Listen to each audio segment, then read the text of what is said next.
BJP का साथ छोड़कर कांग्रेस का दामन थामने वाले शत्रुघ्न सिन्हा ने पटना में राबड़ी देवी से मुलाकात की और साथ ही दावा किया कि पटना साहिब से वो रिकॉर्ड मत से जीत दर्ज करेंगे। हालांकि शत्रुघ्न सिन्हा ने कहा कि रविशंकर प्रसाद से उनके पारिवारिक संबंध हैं और कोई व्यक्तिगत दुश्मनी नहीं है।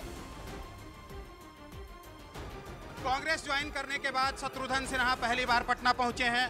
रविशंकर प्रसाद को कितनी बड़ी चुनौती मानते हैं आप? नहीं, मैं चुनौती किसी को मानूंगा, सब अपने परिवार के ही हैं। लोकतंत्र में सबको अधिकार है चुनाव लड़ने का।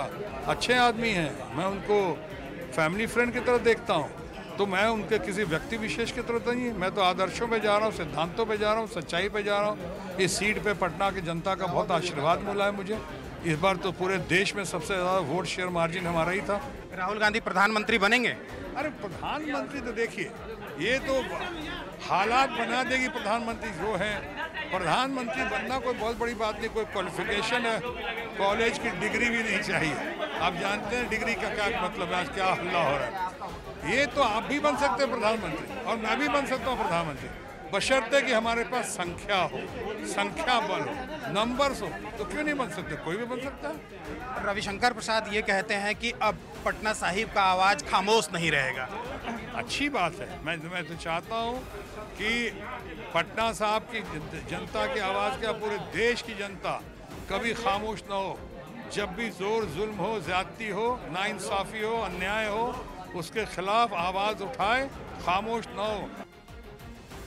पंजाब के रूपनगर में एक मकान के आंगन में लगाए गए अफीम के पौधों को पुलिस ने जब्त कर लिया। बताया गया कि वहां बड़े पैमाने पर अफीम की खेती की गई थी, जिसकी सूचना मिलने पर पुलिस ने मकान पर छापा मारा और अफीम के पौधों को जमीन से उखड़वा लिया। इसके बाद पुलिस ने अफीम के पौधों को अपने कब्जे में ले लिया। दावा किया गया कि बड़े पैमाने पर मकान के आंगन और उसके आसपास की जमीन पर अफीम की खेती की गई थी। उसने खसखस तैयार की हुई है, जिससे एफआईआर दर्ज की जानी है। इतना ही नहीं, पुलिस ने उस मकान में छिपाकर रखी गई अफीम की फसल को भी जब्त कर लिया। माना जा रहा है कि आरोपी ने लोगों की नजरों से बचने के लिए अफीम की फसल घर के आंगन में लगाई थी। पंजाब में लंबे समय से अफीम की खेती करने पर पाबंदी लगी। आजमगढ़ से बीजेपी के सांसद रहे रमाकांत यादव कांग्रेस में शामिल हो गए। लखनऊ में रमाकांत यादव ने कांग्रेस का हाथ थाम लिया। आजमगढ़ में बीजेपी ने भोजपुरी स्टार दिनेश लाल यादव उर्फ निरुआ को टिकट दिया है। ऐसे में रमाकांत यादव बीजेपी से नाराज चल रहे थे, जिसके बाद उन्होंने कांग्रेस में शामिल होने का फैसला किया। बीजेपी के लिए इसे आजमगढ़ में एक झटके की तरह देखा जा रहा है। आजमगढ़ में बीजेपी की निरुआ की टक्कर समाजवादी पार्टी के अध्यक्ष अखिलेश यादव से है।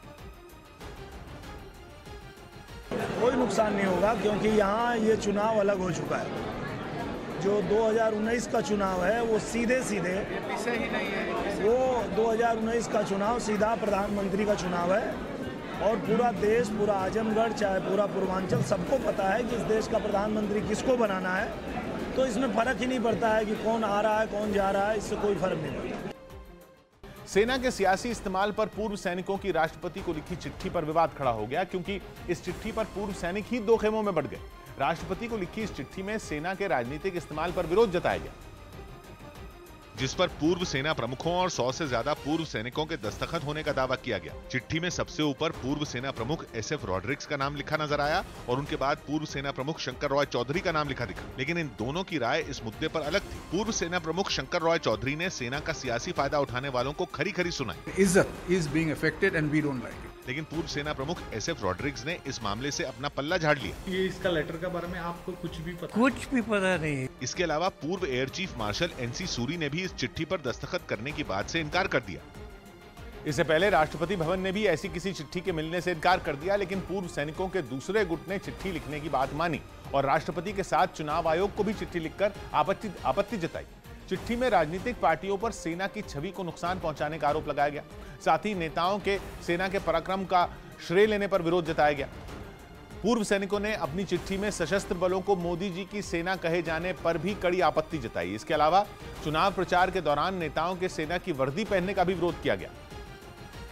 वहीं इस मुद्दे पर बीजेपी और विपक्ष आमने सामने आ गए और उनके बीच जमकर वार पलटवार हुआ। कांग्रेस ने इस मुद्दे को हाथों हाथ लिया और प्रधानमंत्री पर तीखा हमला बोलते हुए बीजेपी पर सेना के शौर्य का राजनीतिक फायदा उठाने का आरोप मढ़ दिया। सेना का और उनकी वीरता का खुद राजनीतिक फायदा उठाने का काम कर रहे हैं, जिसके जवाब में बीजेपी ने इस पूरे मामले के पीछे कांग्रेस का हाथ होने का शक जताया। कांग्रेस पार्टी की फेक एंड फैब्रिकेटेड कहानियों की फैक्ट्री है, उसका ही मुझे लगता है प्रोडक्ट है। इतना ही नहीं, रक्षा मंत्री ने इस चिट्ठी की सच्चाई पर भी सवाल खड़े कर दिए। At the time of election, at least fake complaints not being given.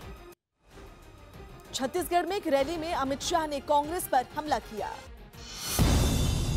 Chhattisgarh के राजनांदगांव में बीजेपी अध्यक्ष अमित शाह ने कांग्रेस पर हमला किया और कहा कि कांग्रेस 55 साल में देश का विकास नहीं कर पाई।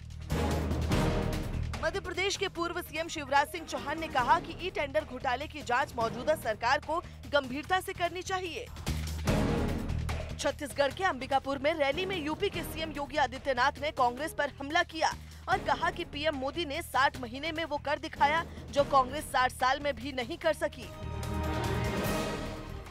महाराष्ट्रवादी गोमंतक पार्टी यानी एमजीपी ने गोवा की बीजेपी सरकार से समर्थन वापस लेने का फैसला किया है। एमजीपी ने लोकसभा चुनाव के लिए कांग्रेस को समर्थन देने का भी ऐलान किया है। एमजीपी अध्यक्ष दीपक धवलीकर के मुताबिक उनकी पार्टी जल्द ही गोवा की सावंत सरकार से अपना समर्थन वापस ले लेगी। उन्होंने बताया कि समर्थन वापसी पर जल्द ही राज्यपाल मृदुला सिन्हा को पत्र लिखा जाएगा। हालांकि गोवा में एमजीपी के समर्थन वापस लेने के बाद भी बीजेपी गठबंधन सरकार का बहुमत बना रहेगा। 36 सदस्यों वाली विधानसभा में बीजेपी के 14 विधायक हैं और उसे गोवा फॉरवर्ड पार्टी के 3 विधायकों और 3 निर्दलीय विधायकों का समर्थन हासिल है। सरकार के पास 20 विधायकों का समर्थन है, जो कि बहुमत के लिए जरूरी 19 विधायकों से एक ज्यादा है।